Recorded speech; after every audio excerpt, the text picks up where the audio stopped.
sekarang itu memang lebih ke arah ya pemberian makan aja gitu. Dia tidak memperhatikan bagaimana kualitas gizinya gitu kan. Terus mungkin dari segi keamanannya gitu ya. Karena kalau misal kita bicara makanan bergizi, makanan yang sehat adalah yang bergizi, seimbang dan juga dia aman gitu. Please make it focus on the stunting area first gitu. Nah, kemudian selain itu juga lebih kecil budgetnya dan itu memang daerah yang membutuhkan gitu Mas Ahmad. Program percepatan penurunan stunting itu sebenarnya sudah dilakukan pemerintah kita itu bahkan jauh sebelum pemerintahan yang sekarang gitu. Jadi pemerintahan yang sebelum-sebelumnya itu sudah mencanangkan program untuk penurunan stunting. Karena memang stunting kita dulu tuh sempat di atas 20% ya Mas. Sekarang kalau misalnya menurut SGI 2024 yang terakhir itu kan sudah 19,8% stuntingnya. Dengan program MBG ini ya akan terasa efeknya itu setelah 6 tahun.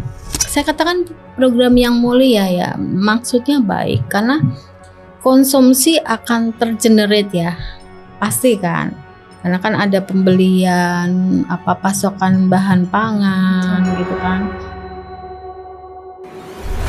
Makan bergizi gratis (MBG) sejak semula memang sulit dielakkan. Selain karena janji kampanye Presiden Prabowo, juga punya tujuan mulia, memberi makan bergizi pada anak-anak Indonesia. Tapi niat baik saja tidak cukup. Dengan anggaran ratusan triliun rupiah, tata kelola dan dugaan korupsi, laporan makanan yang tidak layak, bahkan sebagian anak keracunan, publik tentu berhak bertanya, program ini sedang menyehatkan generasi atau justru menguras anggaran negara? Kita akan memperbincangkannya dalam Open Minded bersama ahli gizi Anugrah Novianti dan ekonom Indef Esther Sri Astuti. Sebelum menyimak Open Minded, jangan lupa subscribe channel ini dan nyalakan lonceng notifikasi dan ikuti berbagai platform media sosial kami di Diskursus Network. Kunjungi juga toko buku kami di @bukuku.story.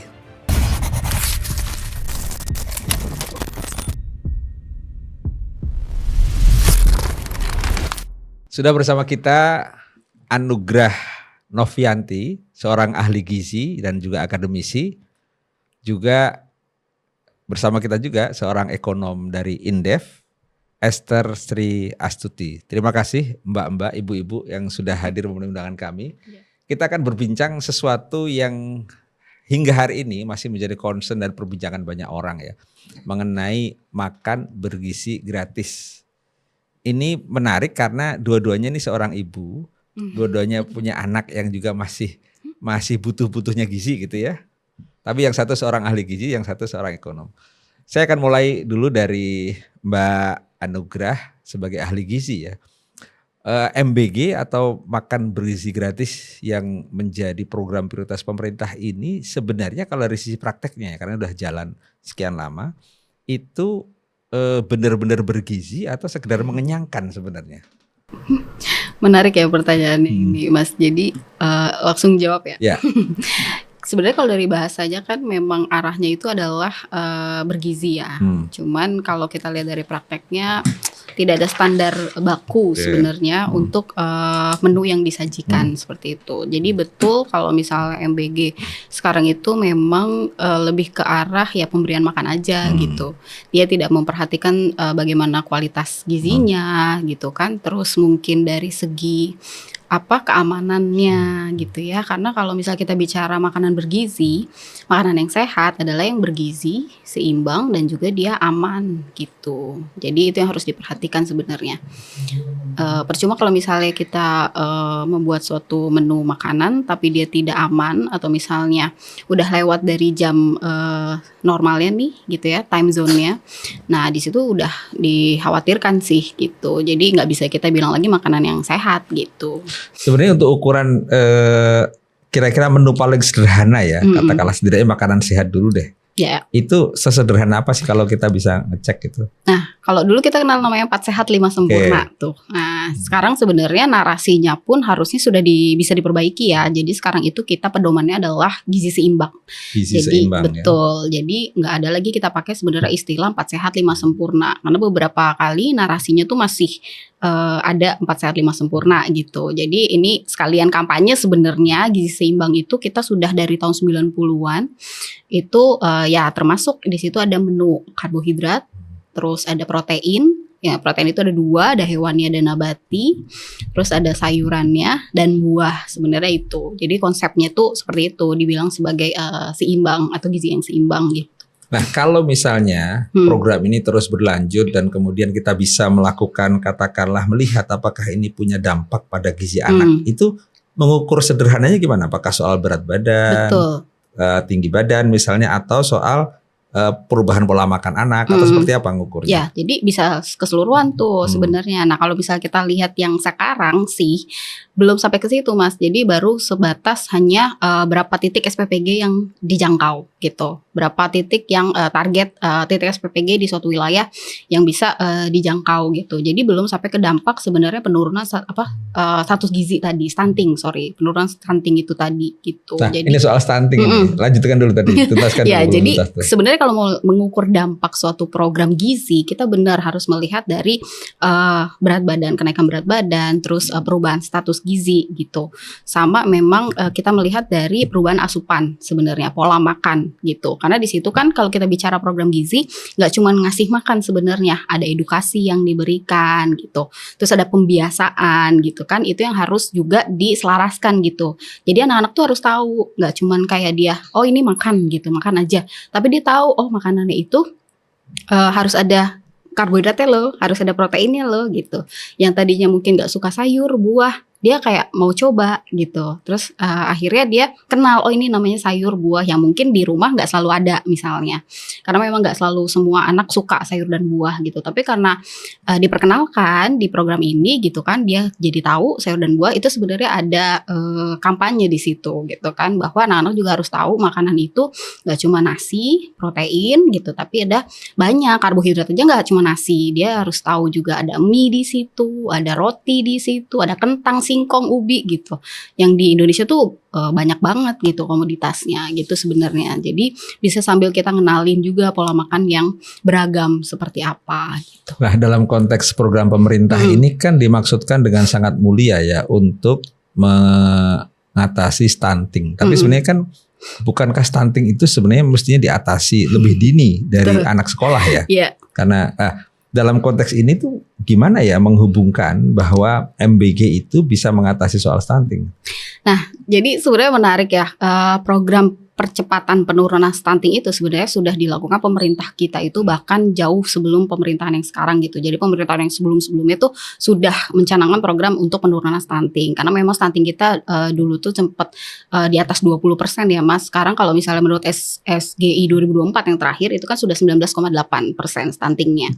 Jadi sebenarnya harusnya dilanjutkan gitu ya, program yang ada yang memang ditunjukkan untuk penurunan stunting itu bisa dilanjutkan gitu. Nah sebenarnya MBG ini adalah momen gitu, adalah di sini stunting tuh menjadi hal yang mendasari adanya program ini sebenarnya gitu kan. Jadi kan harusnya programnya juga pastinya menyentuhkan ke arah itu. Nah stunting sendiri tadi kita nggak bisa lihat dari pas anak sudah besar baru nih diatasi stuntingnya gitu. Stunting itu adalah sebenarnya pencegahannya dari 1000 hari pertama kehidupan. Jadi mulai dari ibunya hamil, bukan hanya dari lahir ya? Dari kehamilan bahkan. Dari kehamilan terus ibu menyusui, terus anak sampai berusia 2 tahun itu sebenarnya masa emasnya tuh. Jadi kalau dulu program percepatan stunting itu adalah memang konsepnya dia di posyandu gitu kan. Jadi ada pemberian makanan tambahan bagi ibu hamil gitu ya sebelum ada MBG nih. Terus dia ada keterlibatan juga di tingkat desa gitu. Jadi biasanya ada dananya tuh bisa masuk juga dana desa di situ. Nah, di situ ada pemberian makanan tambahan bagi si ibu hamil yang memang ada resiko ke arah kekurangan energi kronis, ibu hamil dengan anemia gitu. Terus anak-anak yang juga di masa sampai 2 tahun itu memang ada resiko stunting berdasarkan berat badannya nih belum sesuai sama usianya kayak gitu.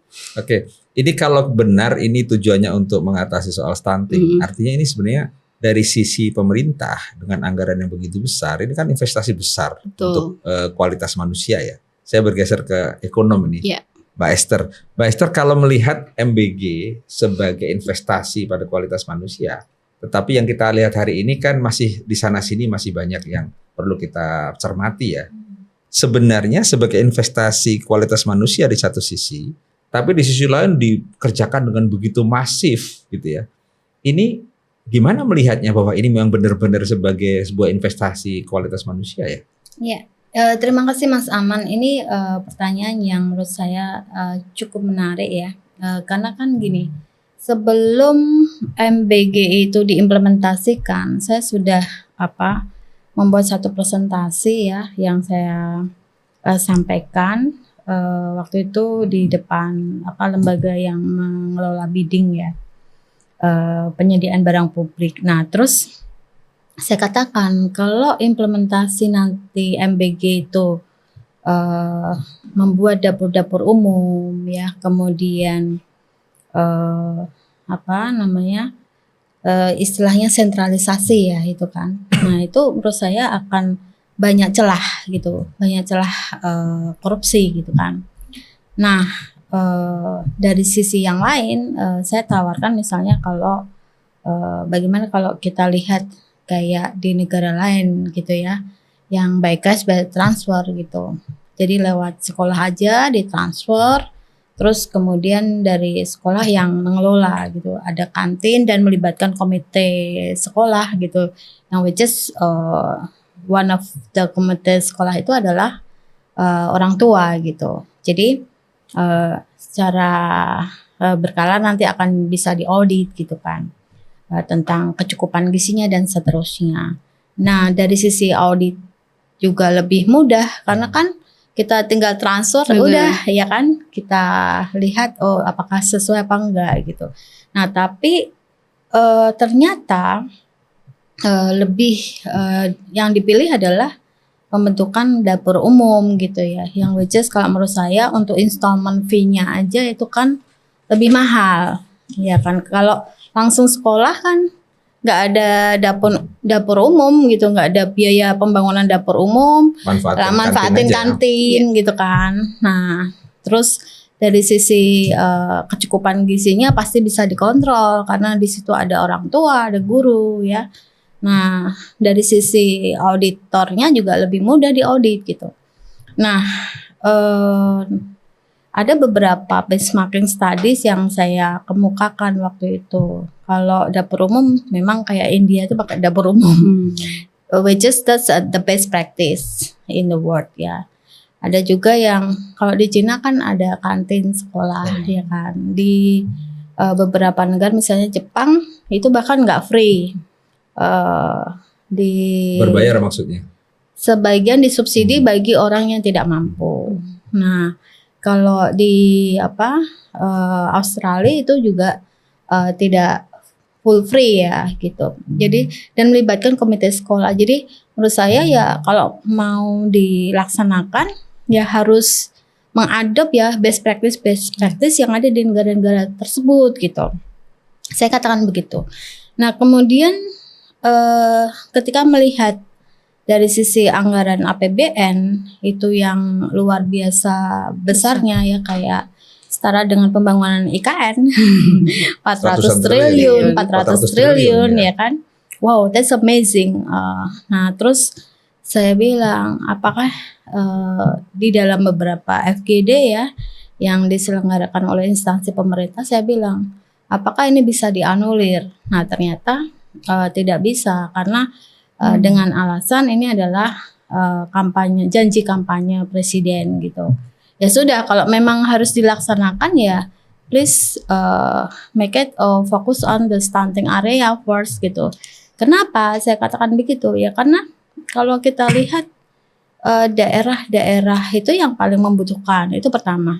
Yang kedua, kita bicara fiscal space ya, APBN kita kan sekarang total utang di rasio utang terhadap GDP itu kan sudah 40-an% gitu ya. Melebihi kewajarannya 30% ya. Nah, artinya eh, 40% itu kan dialokasikan untuk bayar utang, belum lagi untuk anggaran-anggaran yang lainnya ya, subsidi. Terus belum lagi ini ada kenaikan ya harga minyak. Nah, padahal kita tahu satu barel itu naik ya, 1 US dollar itu akan membengkakkan anggaran APBN itu sekitar 6,8 triliun. Nah, sementara di sisi lain dengan pelemahan nilai tukar rupiah terhadap US dollar itu juga akan membengkakkan anggaran APBN. Setiap pelemahan 100 rupiah per US dollar itu akan membengkakkan anggaran sekitar 0,8 triliun ya. Jadi ini kan yang harus pertimbangkan. Nah, sehingga saya mengusulkan ya kalau memang harus dilaksanakan maka ya please make it focus on the stunting area first gitu. Nah, kemudian selain itu juga lebih kecil budgetnya dan itu memang daerah yang membutuhkan gitu Mas Ahmad. Kenyataannya sekarang ini kan sudah dieksekusi dengan ratusan triliun anggaran APBN itu. Dengan melihat postur anggaran kita yang seperti sekarang ini, apalagi ada pengaruh dari geopolitik global, harga dolar naik terus terhadap rupiah. Kalau ini dilanjutkan, kira-kira prospeknya MBG ini bisa dibiayai APBN dalam jangka panjang seperti apa, Mbak? Secara umum aja. Iya, itu nanti akan menjadi we have to do the tight money policy gitu loh. Jadi pengetatan terus ya? Iya, sekarang gini, ibaratnya gini ya, Mas Aman nih punya duit 1 juta gitu kan. Nah, 1 juta itu Mas Aman masih harus bayar cicilan utang gitu kan. Mas Aman juga harus hidup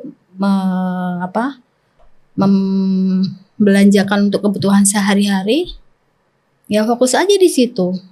Belum lagi pendidikan untuk anak-anak gitu kan. Nah, kalau ada lebih baru kita bisa ngasih makan anak orang lain kan gitu. Jadi fokus dulu di situ. Nah, ini kan ibaratnya mengelola satu rumah tangga gitu kan. Nah, sehingga kalau melihat ya fiscal space kita yang sangat kecil gitu ya. Terus program MBG ini tetap berjalan dengan ratusan triliun gitu. Meskipun itu punya dampak pada multiplier effect pada konsumsi ya. Saya sih tidak terlalu menyarankan gitu. Kenapa? Karena pertama menurut saya ini program yang jangka pendek. Dan memang justru jangka pendek, Mbak. Jangka pendek dulu dong, jangka pendek dulu. Kenapa? Karena ketika insentif itu dihentikan ya, maka yang terjadi itu efeknya ya selesai gitu kan. Kalau misalnya nih MBG dihentikan, maka SPBG juga tidak ada. Orang-orang yang bekerja tidak ada. Konsumsi juga tidak berjalan nih. Maksudnya multiplier efeknya yang berhenti ya? Berhenti. Nah, sehingga saya lebih menyarankan kalau misalnya duit terbatas, ya mendingan investasi di sumber daya manusia ya, yang lebih long life gitu, yang lebih sustain. Misalnya kita lihat ya sektor pendidikan. Kalau ini ada program pemerintah insentif untuk program magang ya. Itu ya udah diteruskan saja. Karena kenapa? Kalau program magang itu insentifnya dihentikan, orang yang sudah mendapat skill dari program magang itu kan tidak langsung berhenti, ya enggak? Tapi dia punya kesempatan yang tadinya dari unskilled labor menjadi skill labor, punya kesempatan untuk bisa memperoleh pekerjaan yang lebih baik, ya kan? Karena kualitasnya dia, skillnya meningkat. Nah, berarti tanpa ada insentif dari pemerintah, misalnya program magang itu nggak dikasih insentif lagi, udah berjalan lagi gitu loh. Karena sudah punya bekal yang didapatkan. Betul. Ya. Nah, maksud saya tuh cari program-program yang memang benar-benar multiplier effect-nya itu sustain gitu loh. Nah, kalau kita bicara MBG, memang ada multiplier efeknya, tetapi lebih pada konsumsi. Kalau itu dihentikan, selesai sudah. Gitu. Kenyataannya sekarang kan kita lihat ya, beberapa anggaran-anggaran dari tempat lain kan digeser, termasuk sebagian dari pendidikan. Kalau melihat eksekusinya seperti ini akan seperti apa ya? Program ini akan dilanjutkan sampai katakanlah sampai akhir masa jabatan Pak Prabowo atau? Ya, Indef pernah menganalisis, kami funded by UN ya. Kita analisis pakai data sekunder. Dengan program MBG ini ya akan terasa efeknya itu setelah 6 tahun gitu. Ya, jadi kenapa ya, kan namanya policy kan nggak langsung automatically hari itu juga. Ya itu kami hitung tuh 6 tahun. Nah kemudian dari program MBG ini, nah itu pun kalau gizinya bener loh. Iya. Kita nggak menghitung gizi, nggak memasukkan itu baru dalam hanya modeling. soal penganggarannya ya. Yes. Baru penganggarannya ya. Nah, padahal sekarang dengan penganggarannya itu katakanlah dengan harapan multiplier efeknya 6 tahun akan didapatkan. Sementara anggarannya seperti ini. Nah, kira-kira kalau yang sekarang ini dengan kritik, tuntutan segala macam, itu apakah akan diteruskan dalam arti seluruhnya mendapatkan MBG atau spesifik aja di wilayah tertentu gitu atau di daerah tertentu atau? Ya sebenarnya ini kan istilahnya ini program yang mulia ya, ya kan, memberi makan anak-anak yang anak-anak SD gitu kan. Tapi masalah budget nih mas, saya bicara masalah budget gitu, fiscal space gitu kan. Nah, saya katakan program yang mulia ya, maksudnya baik karena konsumsi akan tergenerate ya, pasti kan. Karena kan ada pembelian pasokan bahan pangan gitu kan. Nah, dan kalau memang itu bisa dilingkan dengan petani, itu akan lebih baik gitu kan. Jadi petaninya mungkin lebih sejahtera gitu karena dia akses pasarnya itu memang sudah jelas gitu kan. Nah, selama ini kan petani itu kan rely on pada middleman ya atau tengkulak gitu. Nah, kalau memang ini bisa mengangkat kesejahteraannya petani, ya itu akan sangat bagus. Nah, jadi bisa dipastikan. Nah, kemudian dari sisi SPPG itu berarti kan ada penciptaan lapangan pekerjaan. Tapi masalahnya yang terjadi di lapangan, kita lihat ya beberapa makanan itu termasuk ya pembantu saya juga cucunya dapat tuh MBG. Supir saya dapat MBG anaknya, tapi mereka nggak mau makan gitu loh. Kenapa? Ya ada yang cuman dapat nasinya banyak banget gitu ya, buahnya satu slice yang kecil gitu. Terus ya istilahnya nggak layak makan lah gitu. Dan kalau kita pertimbangkan lagi ke depannya, anak-anak itu kan picker. Milih-milih ya. Ya kan? Apalagi anak sekarang lah ya. Picky banget. Ya kan? Jadi ya menurut saya lebih baik itu diberikan dalam bentuk insentif yang lain yang lebih berguna buat masyarakat lebih luas dan dampaknya lintas sektor. Misalnya ya, kita berikan insentif untuk investor yang mau bangun infrastruktur misalnya. Ya kan, itu kan tidak hanya mengenerate konsumsi karena ada konektivitas antar daerah sehingga mengenerate aktivitas-aktivitas ekonomi ya kan. Dan tidak hanya di sektor itu saja, transportasi juga akan tergenerate. Di sisi lain misalnya pengembangan sektor pariwisata ya, kawasan industri lebih bagus.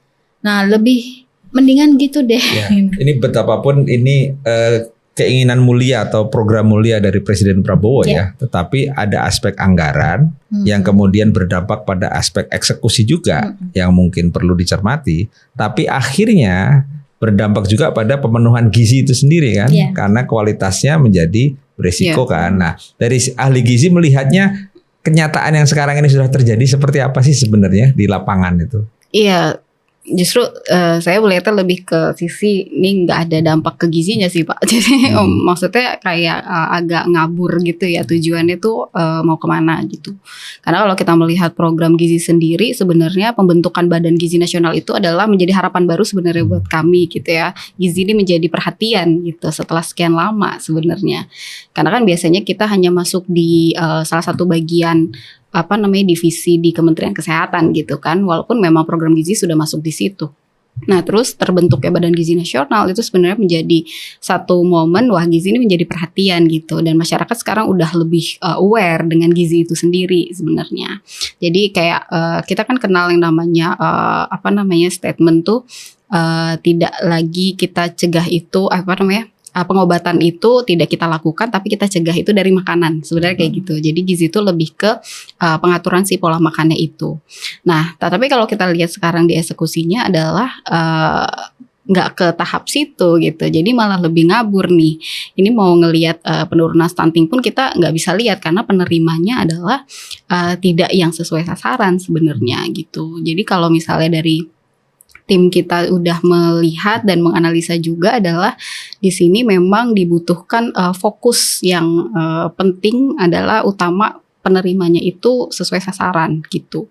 Jadi kalau misalnya kita lihat sekarang belum, nah itu yang harus diperbaiki sebenarnya. Itu yang harus kita evaluasi gitu. Jadi sesuai sasaran tuh gimana? Ini gambaran konkretnya seperti apa? Nah, jadi kalau misalnya tadi bicara 1000 hari pertama kehidupan, ya fokusnya adalah di ibu-ibu hamil yang resiko tinggi, yang memang dia kekurangan energi kronis, yang dia mungkin ada anemia, terus anak-anak balita yang memang sudah terdeteksi dia ada berat badan kurang, tinggi badan yang kurang, seperti itu. Jadi kita kan punya masalah triple burden kan. Jadi ada yang gizi kurang, ada yang gizi mikronya kurang, dan ada gizi lebih gitu. Apakah yang gizi lebih ini tetap dapat MBG? Kan enggak sebenarnya gitu. Jadi memang harus di screening dulu memang di awal. Nah program ini dari awal tuh tidak melakukan screening gitu. Sebenarnya kan kita bisa melibatkan lintas sektor tadi, misalnya Kementerian Kesehatan itu sudah punya data semua balita yang terdata di Posyandu itu sudah ada datanya, yang screeningnya gizi kurang, stunting itu udah ada datanya, dan memang sudah ada jalan program pemberian makanan tambahan sebenarnya yang sudah sesuai sama sasaran gitu. Nah sebenarnya tinggal link aja tuh lintas sektor dengan Kementerian Kesehatan, minta datanya gitu ya kan, terus siapa nih penerimanya, sebenarnya kayak gitu. Itu bisa dilakukan. Artinya tidak dia harus dilakukan secara merata seluruh anak. Iya betul. Jadi kalau sekarang kita lihatnya blanket ya, jadi semua dapat gitu tanpa ada screening, sebenarnya seperti itu. Makanya yang terlihat sekarang justru lebih banyak yang dibuang akhirnya makanan karena anak-anak yang mungkin dia udah terbiasa makan yang lebih enak, apalagi anak-anak yang di kota gitu ya kan, mungkin ngerasa ini nggak sesuai seleranya seperti itu. Tapi kalau misalnya anak-anak yang gizi kurang, memang dari segi preferensinya juga dia nggak biasa makan seperti itu, jadi tertarik justru dia ingin mencoba gitu. Sebenarnya kan di situ, dan usianya sih Mas. Jadi periode emasnya itu adalah sebenarnya sebelum anak itu lebih dari 2 tahun sebenarnya, periode 1000 hari pertama kehidupan. Jadi kalau usia sekolah sebenarnya juga udah terlambat kalau kita mau pencegahan stunting atau penanggulangan stunting gitu. Nah, kalau melihat yang sekarang sudah jalan ya, kenyataannya sudah ada dapur SPPG di semua tempat gitu ya. Sebenarnya dalam praktek atau mungkin dalam rencana itu peran ahli gizi di situ di mana sebenarnya? Kalau kenyataan seperti itu. Kalau sekarang sih memang perannya memang kita di setiap SPPG itu ada ahli gizinya gitu. Tapi pada aplikasinya di kenyataannya itu kalau yang saya lihat pun nggak semuanya lulusan ahli gizi. Betul. Jadi kemarin tuh ada revisi Juknis mereka. Jadi yang tadinya bahasanya ahli gizi sekarang pengawas gizi. Dan tidak semua jurusan gizi yang bekerja di sana gitu. Kita pun yang ahli gizi kan tidak bisa memastikan semua ahli gizi itu punya kompetensi yang sama bagus gitu ya. Apalagi yang kalau dipekerjakan bukan ahli gizi. Itu yang juga menjadi kekhawatiran kita nih. Makanya terus ada banyak menu yang tidak sesuai. Kayak padu padannya, terus kayak penghitungan kalorinya, mungkin sering nemu ya. Sebelum masuk ke situ ya, sebenarnya supaya publik juga tercerahkan ya. Sebenarnya ahli gizi itu sekolahnya gimana ya? Kalau dokter kita tahu tuh, dokter gigi, dokter hewan. Nah kalau ahli gizi itu gimana sekolahnya? Nah ahli gizi itu kalau sekarang di Indonesia itu sebenarnya ada tingkatan dari D3 gizi, terus ada D4 gizi, D4 gizi. terus setara S1 gizi. Nah, dari S1 gizi atau D3 D4 mereka bisa melanjutkan lagi nanti profesi.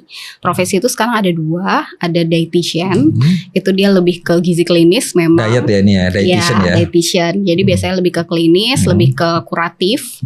Terus ada nutrisionis. Nutrisionis ini yang lebih ke preventif. Gitu. Jadi biasanya memang untuk yang di SPPG itu lebih ke nutrisionis tuh biasanya gitu. Cuman yang sekarang memang lebih banyak yang S1 gizi. Jadi lulusan S1 gizi. Terus sekarang banyak juga nyampur lebih ke lulusan teknologi pangan, kesehatan masyarakat gitu. Itu yang direkrut karena dibilang mungkin ahli gizinya agak susah katanya.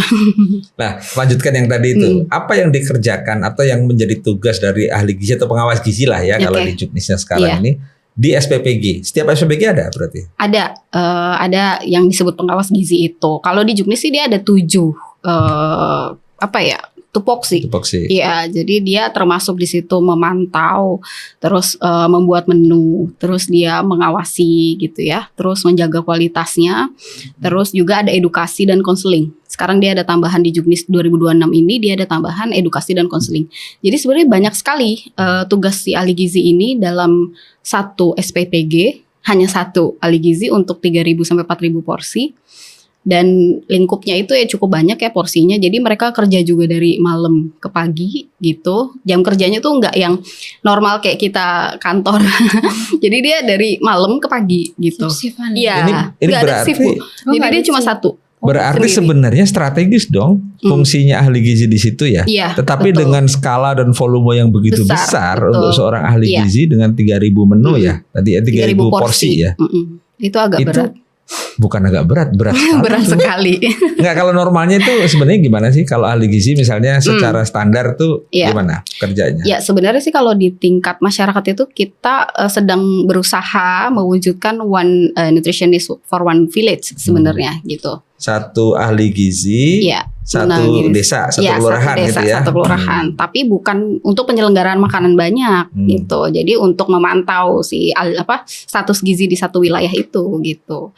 Masalah gizi di situ bagaimana gitu. Jadi pekerjaannya tuh nggak yang monoton di satu tempat hanya ngurusin makanan gitu. Jadi lebih kompleks gitu. Biasanya dia di tingkat puskesmas kelurahan adanya gitu. Itu sudah ada prakteknya yang ada. One nutrisi nutrisionis one village tadi itu satu kelurahan itu adanya di Jakarta sih sudah dalam proses di setiap puskesmas ada gitu ada, ya. Betul. Jadi dia mendampingi posyandu gitu ya. Betul. Oh, prakteknya sudah ada begitu ya. Sudah ada begitu. Ini beda dengan ahli gizi yang ada di rumah sakit ya. Nah, kalau di rumah sakit lebih ini lagi tight lagi. Dia satu ahli gizi untuk 20 pasien tuh.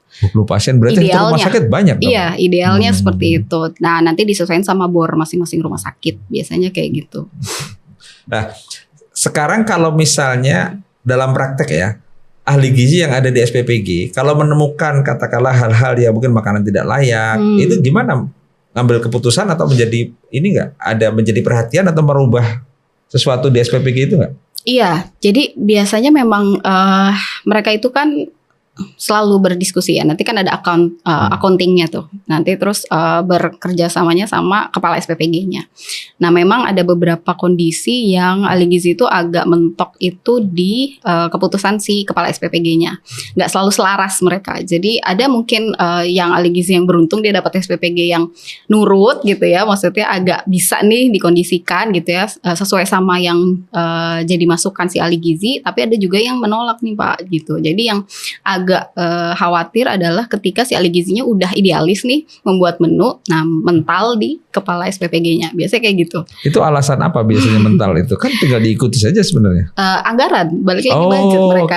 Ya, jadi ini menu ini nggak bisa ini gitu. Jadi kalau kembali ke soal dapur tadi ya, ini problemnya bukan hanya soal keberadaan seorang ahli gizi di situ ya. Ya. Tapi ada soal anggaran, soal mungkin juga bahan baku makanan, ingredient segala macam itu jadi agak complicated ya kalau gitu ya. Benar. Nah, kita geser ke Mbak Esther nih. Kalau soal yang sekarang ini terjadi kan, model pengadaannya kita tahu lah ya, tidak seperti yang katakanlah direkomendasikan oleh Mbak Esther waktu awal-awal dulu ya. Ini apa yang bisa katakanlah diperbaiki kalau misalnya itu perlu perbaikan atau gimana ya? Tadi kan ada rekomendasi misalnya berbasis kantin. Ya. Berbasis. Nah, tapi sekarang sudah seperti ini nih, ada SPPG dan ternyata ada ahli gizi juga. Tuh. Gimana Mbak Esther ngelihatnya? Ya, pertama kalau based on fiscal space lagi ya harus fokuskan pada daerah-daerah atau sekolah-sekolah yang memang orang-orangnya butuh banget gitu kan. Jadi nggak semua sekolah itu lebih efisien loh gitu kan. Nah, dari sisi pengadaannya gitu kan, ya saya menyarankan untuk bisa diaudit secara berkala gitu. Karena setiap Rp1 APBN yang keluar itu kan harus ada pertanggungjawabannya. Nah, bagaimana itu bisa dilakukan auditnya secara reguler ya, secara berkala. Terus yang ketiga kalau saya lihat ya, dari sini yang harus dilakukan lagi adalah tidak hanya perbaikan tata kelolanya ya kan, tapi seperti cita-cita mulia ya yang Presiden Prabowo gaungkan, ingin mensejahterakan petani ya, ingin menciptakan swasembada pangan. Jadi jangan sampai program MBG ini malah generate impor pangan lebih banyak. Jadi penguatan produksi pangan di Indonesia ini harus dilakukan juga gitu. Ya harus inline karena kan rantai pasoknya harus terkonek ya, terhubung dengan petani tadi gitu. Agar apa? Agar petani ini sejahtera, akses market ya, itu lebih bisa terbuka. Dan yang keempat kalau saya lihat lagi dari program MBG ini yang menjadi catatan adalah bagaimana program MBG ini bisa memberikan ya tidak hanya penciptaan lapangan pekerjaan, tapi nanti ada pengukuran gizinya secara teratur gitu loh. Ya. Jadi anak-anak ya memang nggak bisa kalau orang Jawa bilang sadet-saknyet gitu, instantly gitu kan. Tapi kan cara berkala bisa ini nanti pakai difference and difference ya kan. Ini kelompok clustering yang grup yang penerima manfaat MBG, ini yang tidak menerima. Kita bandingkan apakah memang ada perbedaan apa tidak. Nah itu harus dilakukan gitu. Karena duitnya kan cukup besar gitu.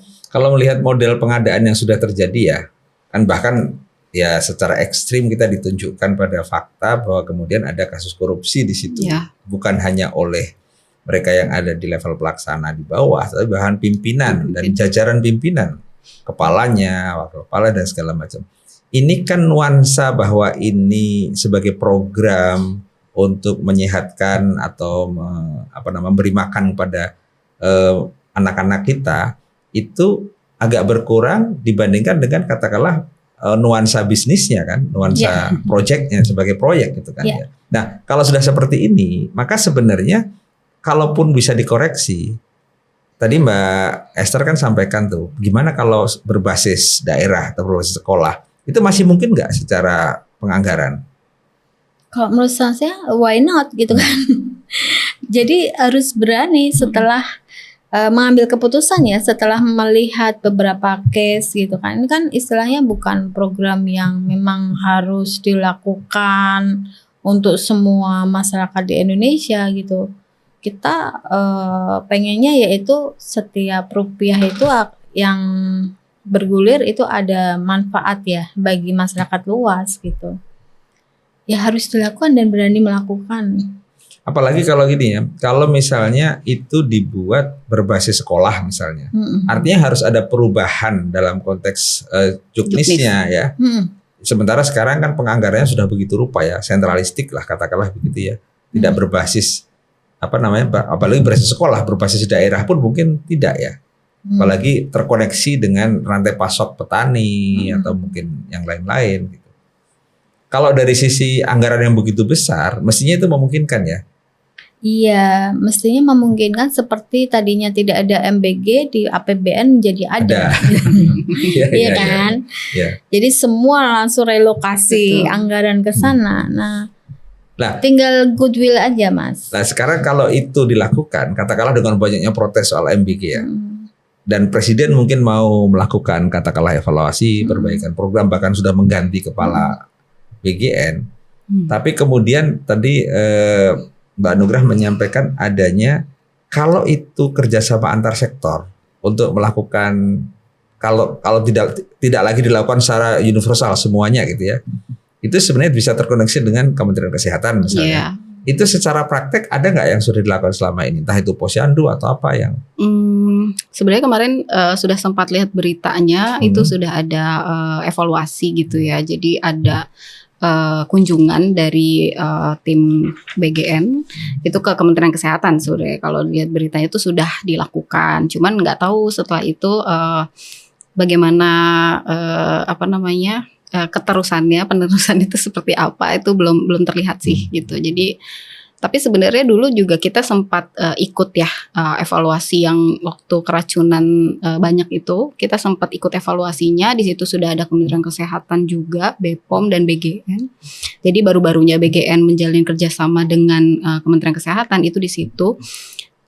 Itu pun belum banyak yang berubah saat kita memberikan masukan gitu ya tentang tata kelola Juknis. Itu belum banyak yang berubah gitu. Itu bentuk evaluasinya seperti apa? Semacam kita pertemuan, jadi ada beberapa komunitas gizi, pemerhati gitu ya. Bukan terlibat langsung lah di penyelenggaraan nggak ya? Enggak, jadi hanya ada evaluasi dari BGN, terus melibatkan BPOM juga di situ dan Kementerian Kesehatan. Tapi memang waktu itu disampaikannya bahwa akan ada perbaikan gitu sebenarnya, karena kan imbas dari keracunan itu kan Kementerian Kesehatan juga terkena imbasnya gitu ya kan. Jadi waktu itu disampaikan mau ada evaluasinya gitu. Sampai sekarang kalau kita lihat memang belum banyak yang berubah sih gitu. Ya. Ini kan masih bergulir terus ya, apalagi sekarang dengan pimpinan BGN yang baru, kita belum tahu persis apa yang sebenarnya akan dirubah atau dilakukan perbaikan ya. Betul. Nah, balik lagi ke soal anggaran yang begini besar nih Mbak Esther ya. Kan sebaiknya kesalahan tidak diulang. Kalau kemarin soal pengadaan oke lah, itu sudah terjadi ya. Kemudian ada pernyataan misalnya dari kepala BGN yang baru itu kan bahwa ini agak susah nih untuk melakukan perubahan yang drastis karena SPPG-nya sudah dibagi ke banyak pihak ya. Kalau boleh menyebutnya politisi juga dapat, polisi dapat, tentara juga dapat. Itu secara anggaran, secara di atas kertas semestinya sih bisa ya. Tapi prakteknya selama ini seperti apa sih kalau ada perubahan anggaran yang begitu besar lalu eksekusinya juga diubah mekanismenya? Kan ada APBN ya, RAPBN, APBN, APBNP perubahan, ya kan? Perubahan ya. Seperti halnya ketika tidak ada NBG jadi ada MBG gitu loh. Yang tadinya nggak ada di anggaran jadi ada gitu ya. Betul, kan sama aja sebenarnya. Jadi memungkinkan itu ya. It's a matter of goodwill. Oke. Gitu. Nah, sekarang lagi-lagi untuk mengoreksi apa yang sudah terjadi dan mengakomodir rekomendasi-rekomendasi yang sudah banyak disampaikan juga oleh berbagai pihak, termasuk berbasis daerah, berbasis. Nah, pelibatan pemerintah daerah dalam hal ini, selama ini sama sekali tidak ada. Misalnya itu semua total APBN atau sebagian ada APBD sebenarnya? Sepertinya enggak ya. Enggak ada ya, APBN semua ya. APBN semua. Daerah sudah cukup menderita ya ketika TKDD-nya dipotong untuk MBG gitu kayaknya.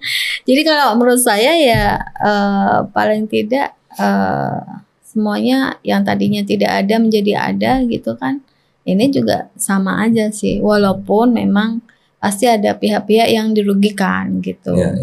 Nah masalahnya kan ini kan setelah ada implementasi gitu ya, itu harus ada evaluasi gitu kan, monitoring, evaluasi.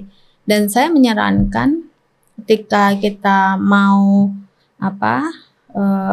mengeluarkan kebijakan should be based on evidence gitu kan. Riset dulu, kemudian setelah riset ini bener nggak sih gitu kan. Oh ya udah kalau emang bener di pilot project dulu gitu loh, karena kan belum tentu efeknya bagus, baru nanti kalau oke baru di amplify gitu. Kan sekarang ini sudah berapa juta sih yang terlayani dengan MBG ini ya, puluhan juta kan ya. Mm-mm. Nah, maksudnya kalau kemudian di pilot project artinya ditarik dulu dong, di sedikit dulu. Stunting area dulu dong yang memang benar-benar butuh. Ini ada problem karena satu hal sudah berjalan begitu banyak SPPG, mereka yang punya investasi di situ juga banyak. Bahkan kemarin kan kita lihat juga ya, ketika libur sekolah, kemudian pemerintah mau menghentikan dulu MBG-nya, mereka protes. Padahal masuk akal juga kan, orang anak nggak sekolah masa dikasih.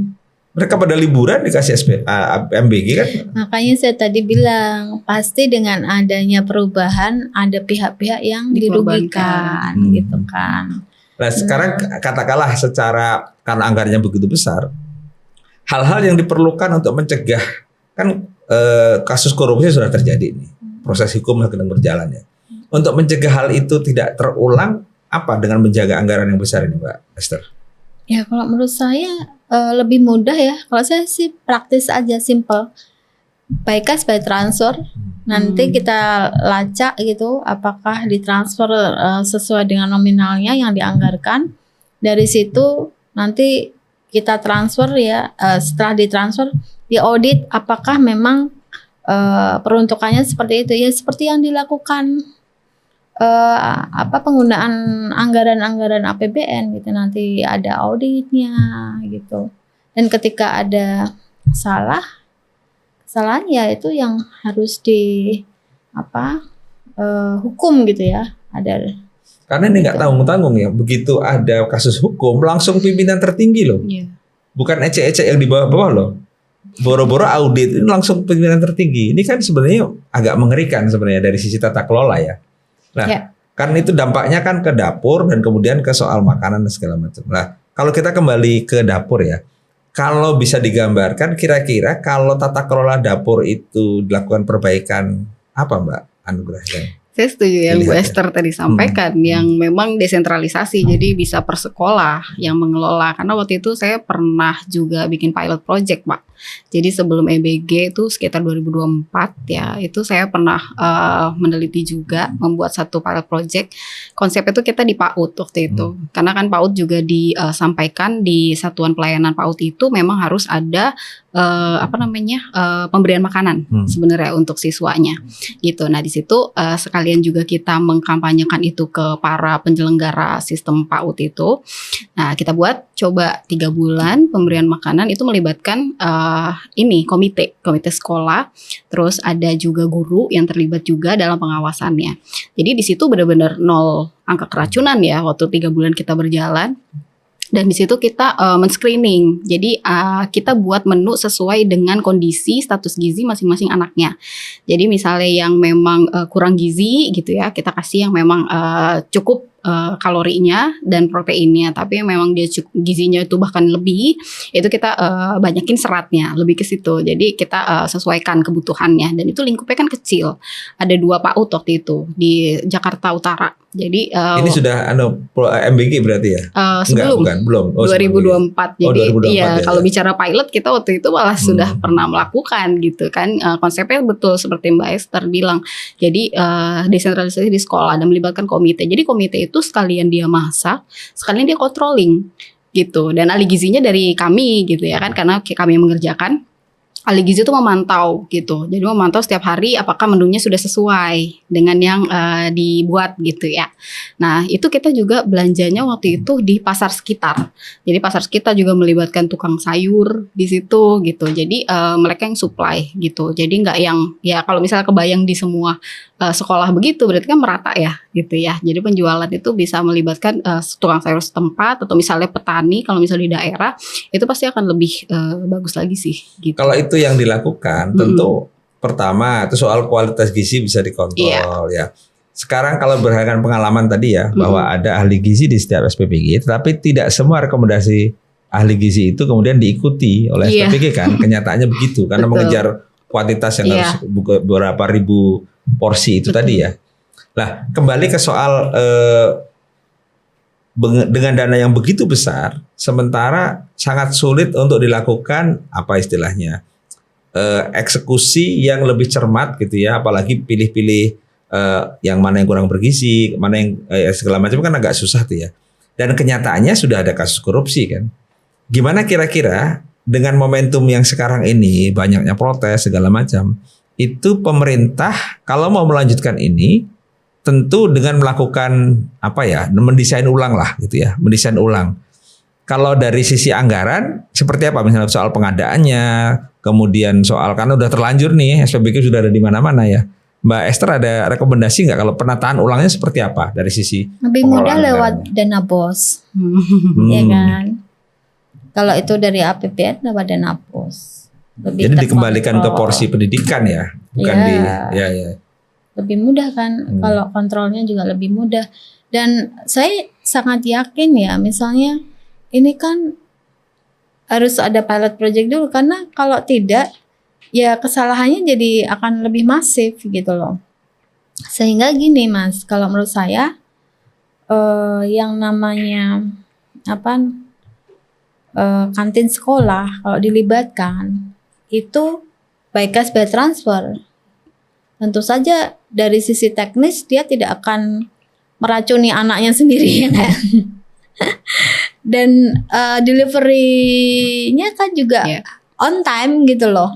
Karena dia sudah tersedia di situ gitu kan. Lihat aja di negara lain gitu kan, di Cina. Kalau dari dapur umum kan harus di-deliver ya, ada delay time di situ.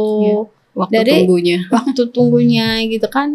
Jadi mungkin itu juga menjadi makanan yang sudah rusak, jadi food waste nantinya. Nah, sehingga lebih mudah, dan ini kan harusnya pekerjaan ini nih bagi-bagi resikonya gitu. Jangan semuanya di pusat gitu loh. Jadi dan kontrolnya juga lebih mudah gitu. Dari sisi auditornya juga lebih mudah di audit, monefnya juga mesti lebih mudah gitu.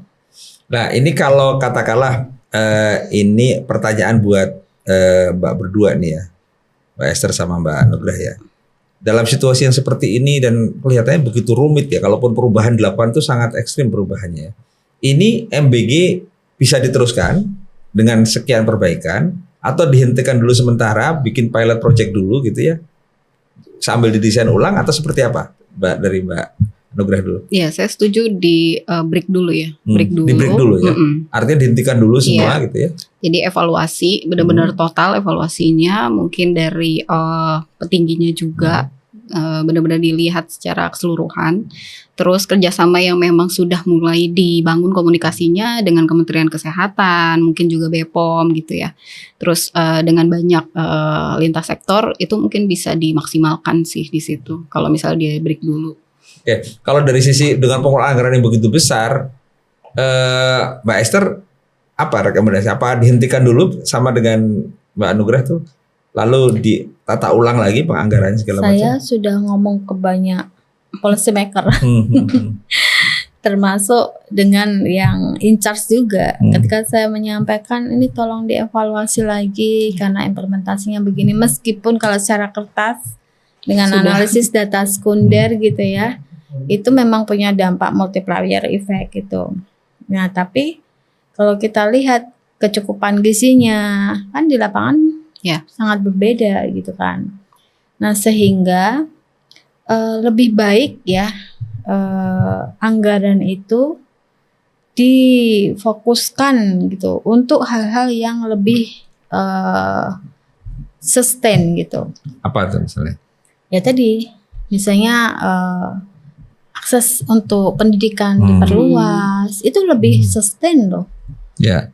Daripada kita kasih makan ya besok lapar kalau nggak dikasih makan. Berarti dihentikan dong kalau Mbak Esther merekomendasikan itu. Kalau toh harus dilaksanakan, just focus on the stunting area atau memang orang-orang yang memang sangat membutuhkan gitu loh. Ya. Jadi dihentikan ke yang lebih sustain pendidikan. Tapi kalaupun harus dilakukan, tapi dengan pilihan-pilihan yang mungkin saja anggarannya nggak akan sebesar itu ya. Karena lebih spesifik kan di stunting area ya. Oke, baik Mbak Esther dan Mbak Nugrah, terima kasih perbincangannya. Sangat mendalam dan mudah-mudahan bermanfaat bagi publik ya, terutama baik yang menerima MBG ibu-ibu dan keluarga-keluarga, tapi juga yang paling penting adalah para pengambil keputusan sampai ke Pak Presiden Prabowo mendengarkan ini dan memperhatikan betul bahwa ini kalau diteruskan mungkin akan repot bagi semuanya. Iya. Betul. Baik, terima kasih kehadirannya. Sama-sama. Mudah-mudahan Terima kasih. kapan-kapan kita diskusi lagi. Siap. Sampai ketemu di perbincangan berikutnya.